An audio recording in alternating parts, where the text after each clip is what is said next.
నేను బయట కూడా చెప్పినా ఇక్కడ కూడా చెప్పదలుచుకున్నా, delimitation is limitation for south.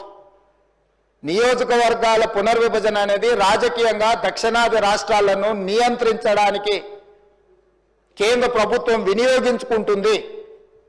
ఇది ఏమాత్రం మన దక్షిణాది రాష్ట్రాల హక్కులకు, దక్షిణాది రాష్ట్రాలకు మంచిది కాదు, క్షేమం కాదు.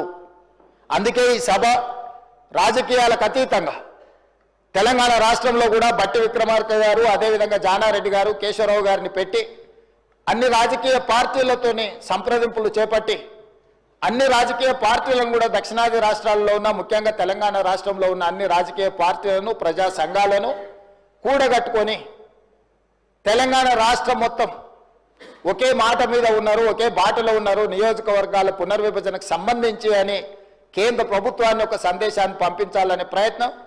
అందులో భాగంగానే ఈరోజు ఈ సభలో మనం ఈ తీర్మానాన్ని ప్రవేశపెట్టుకున్నాము.